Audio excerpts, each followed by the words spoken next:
The opening of existence. Taf-seir of Surah Al-Baqarah, Part 1. Assalamu alaikum wa rahmatullahi wa barakatuh. Welcome back to Sufi Essence, with me, your host, Hammad Syed. It is a profound honor to once again sit with you, out of esteemed viewers, to delve into the ocean of divine wisdom that is the Qur'an. Today we embark on an illuminating journey, a spiritual voyage into the very heart of the Qur'an, beginning with its longest and most comprehensive chapter, Surah Al-Baqarah. Before we proceed, it is imperative to establish our methodological framework. Our approach to tafsir, as you know, is not merely linguistic or historical. While we will, of course, engage with the classical sciences of tafsir, our primary focus is on the esoteric, the bibink, meanings, the spiritual and inner dimensions that speak directly to the human ruh. This is the essence of our work here. To move beyond the literal and into the living, breathing reality of the divine word, we will seek to understand these verses not just as historical texts, but as a perpetual, unfolding revelation of Allah's truth in our own lives, our own hearts. We begin, as the Qur'an begins, with the divine preface. Every surah, save one, opens with the invocation of the divine names, Ar-Rahman and Ar-Rahim. These names are not mere attributes. They are the very fabric of existence. Ar-Rahman, the all-encompassing universal mercy that precedes all things. A mercy that blankets both the believer and the non-believer, the pious and the transgressor. It is the mercy of creation, the mercy of sustenance, the mercy that provides air to breathe and water to drink. It is the mercy that is independent of our deeds. Arraheem, on the other hand, is the specific, intense, and enduring mercy reserved for the believers in the hereafter. It is the mercy of redemption, of forgiveness, of divine grace that perfects and elevates the human soul. This distinction is crucial for our understanding of Allah's relationship with creation. It is a relationship founded on both an unconditional, universal love and a specific, conditional, and ultimately transformative mercy. Now, let us turn our attention to the opening of Surah Al-Baqarah itself. It's a magnificent and mysterious prologue that sets the stage for the entire surah, and in many ways the entire Qur'an. The first verses, as we know, are Alif, Laam, Meem, Dunlika, Al-Katrubu, El-Riba, Foi Hudan, Lil Matikan.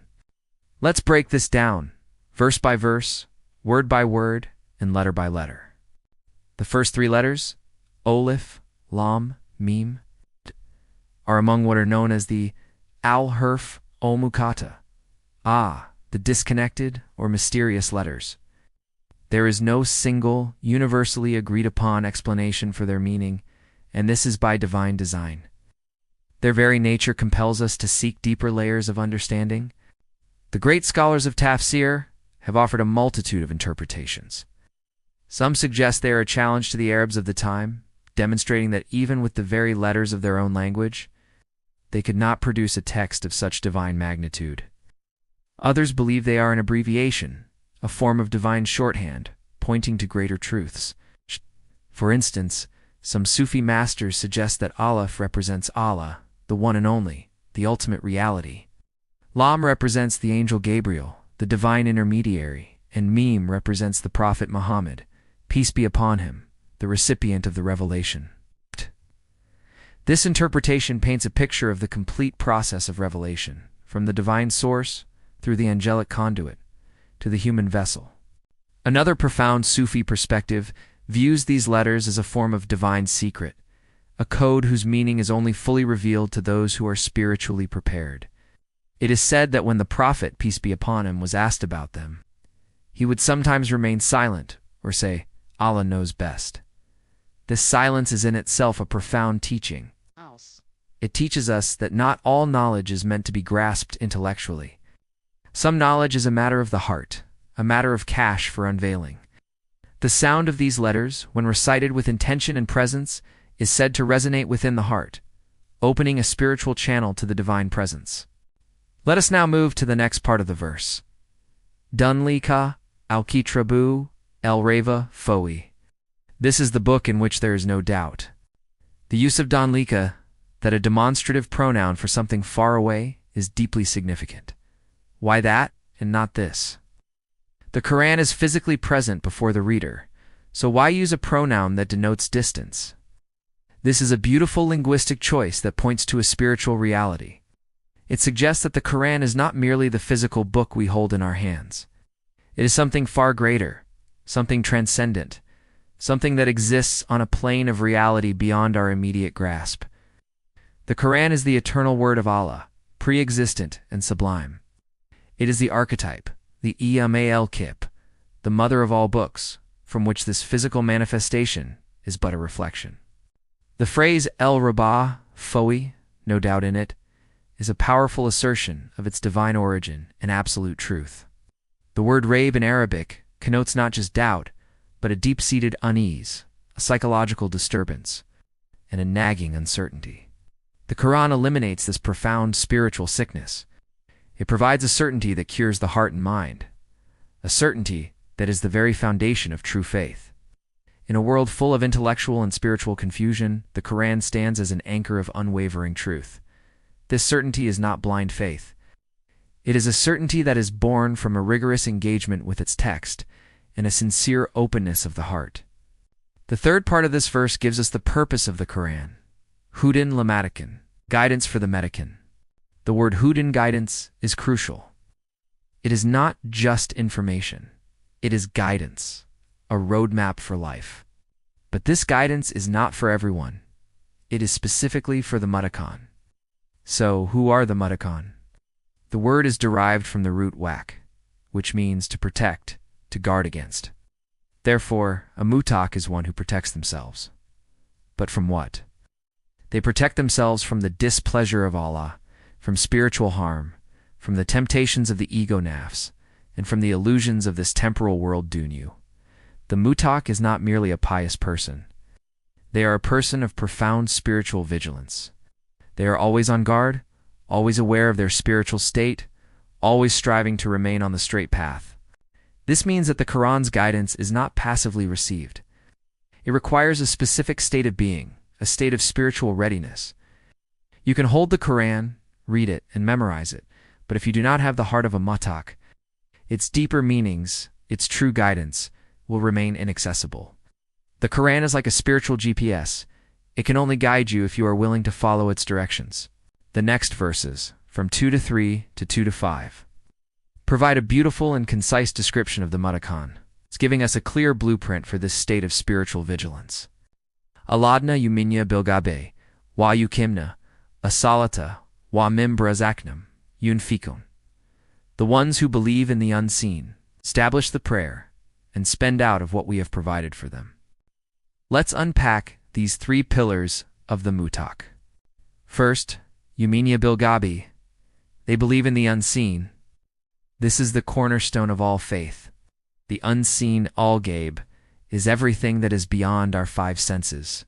It includes Allah, the angels, the divine scriptures, the day of judgment, heaven, hell, and the very nature of the soul ruh.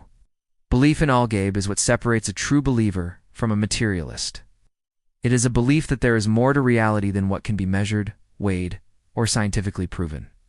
It is a surrender to a higher, more profound truth. It is a belief that the ultimate reality is not the world of forms and phenomena, but the hidden world of divine reality that underpins everything. This belief is not a rejection of reason, but a recognition of its limits. It is an understanding that while reason is a gift from Allah, it is not the ultimate tool for understanding everything. The spiritual heart, the qalb, is the organ of this deeper knowledge. The muttaq trusts in the unseen, not blindly, but with a certainty that comes from an intuitive, inner knowing. Second, wa ukma azalata. They establish the prayer. The phrase is not they pray yuklan, but they establish the prayer ukma azalata. This distinction is vital. Ukma, to establish, means to make something stand upright, to give it its full form and function. It means to perform the prayer with all its physical, mental, and spiritual components. It's not just the prostrations and recitations. It is the presence of the heart, the kush, the humility and focus that turns the prayer into a true meeting with the Lord. For a Sufi, prayer is the mi'raj of the believer. It is the ascension to the divine presence. The muttaq does not see prayer as a chore or a ritual obligation. They see it as a lifeline, a spiritual nourishment, a moment of profound intimacy with their Creator. When they stand in prayer, they are not just standing. They are standing in the presence of Allah. When they bow, they are bowing their ego and their will. When they prostrate, they are placing their highest point, their forehead, on the lowest point, the ground, in a complete and total surrender. Third, wa mimb, razak num, yun fiken. They spend out of what we have provided for them. This is the third pillar, and it is a powerful demonstration of the balance between the inner and outer life of a believer. The inner belief is manifested through the outer acts of worship, salt, and then extended to the community through charity and fak. The verse says, mim brazak jem, out of what we have provided them, not out of their wealth. This is a crucial distinction. It reminds the muttaq that all wealth, all sustenance, all knowledge, and all gifts are ultimately from Allah. They are merely trustees, not owners. The act of spending for the sake of Allah, whether it is wealth, knowledge, or time, is not a loss. It is an investment, a purification of the self and the wealth. It is a detachment from the illusion of ownership and an affirmation of the true owner, Allah. This act of giving is a powerful antidote to greed, attachment, and the spiritual disease of miserliness. It transforms the believer from a passive recipient of blessings into an active channel of divine generosity.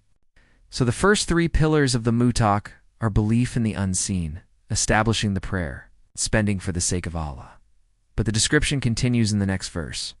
Wala duna yuminya bimanzila likawa md anzila min kablika, abil kakirati humjikanan, and the ones who believe in what has been revealed to you, O Muhammad, and in what was revealed before you, and in the hereafter, they are certain. This verse adds two more dimensions to the profile of the muttaq. First, minya bim unzila, ila kawa, md, unzila min kablika. They believe in what has been revealed to you, the Prophet Muhammad, peace be upon him, and what was revealed before you. This is the pillar of belief in the prophets and the divine scriptures. A true believer does not cherry-pick their prophets or their books. They believe in the entire chain of divine revelation, from the Prophet Adam, peace be upon him, all the way to the Prophet Muhammad, peace be upon him. They honor the scriptures revealed to the Prophet Moses, peace be upon him, and the Prophet Jesus, peace be upon him, recognizing that they all came from the same divine source. This belief in the universality of revelation is a beautiful expression of the oneness of al-Tawhid.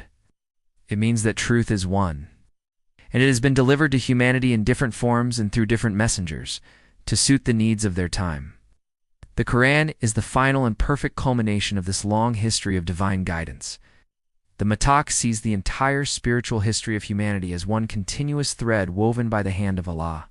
Second, wa bil kakirati hamjakinan, and in the hereafter they are certain. The word is not just they believe, but they are certain yaqīn. The word yaqīn is a level of certainty that goes beyond simple belief. It is a profound, unshakable conviction that is as real to the heart as the things we see with our eyes. This certainty in the hereafter transforms a person's entire perspective on life. When a person has yaqīn in the hereafter, they see this life dunya, not as an end in itself, but as a temporary journey, a planting ground for the eternal life. They are not deceived by its fleeting pleasures or its transient sorrows. They act with a profound sense of accountability, knowing that every thought, every word, any action will be presented before Allah on the day of judgment. This certainty in the hereafter is the ultimate motivation for a righteous life. It is the fuel that drives the muttaq to seek good and shun evil. Finally, the culmination of these 5 pillars is given in the last verse of this section. Ilawika al-bahudin min rabihim wa ilawika hamu al-muflawan. Those are on the path of guidance from their Lord, and those are the successful. The Qur'an uses the word ulawika, those, again just as it used dunlika, that in the beginning. This again points to the elevated status of these individuals. They're not just on guidance, they're al-bahudin, literally upon guidance. This beautiful preposition suggests that guidance is not just something they possess. It is a platform, a solid foundation upon which they stand. Their entire being is rooted in divine guidance, and the result of this rootedness is success. Wa olawika, hamu al-muflawan. The word muflawan comes from the root falak, which means to till the soil, to cultivate, and to make it fertile. A muflik is therefore one who has cultivated their spiritual soil, their heart, and has reaped a harvest of eternal success. This is not worldly success. It's the ultimate success. Salvation, contentment, and the pleasure of Allah, the muffling, are the true victors in the spiritual struggle of life. So, my dear viewers, these opening verses of Surah Al-Baqarah are not just a description of a historical people. They are a timeless portrait of the ideal human being, the muttaq. They are a call to each one of us to cultivate these 5 pillars in our own lives, to believe in the unseen with a profound conviction, to establish our prayers with presence and devotion, to share our blessings with a spirit of generosity, to honor the entire legacy of divine revelation, and to live with an unshakable certainty in the hereafter. This, then, is the divine preface to a book of immense depth and scope. It is a preface that teaches us that to truly benefit from the Qur'an, we must first become the kind of person it seeks to guide. Join me in our next session as we move deeper into this magnificent surah. Until then, may Allah bless you with ilm and yak.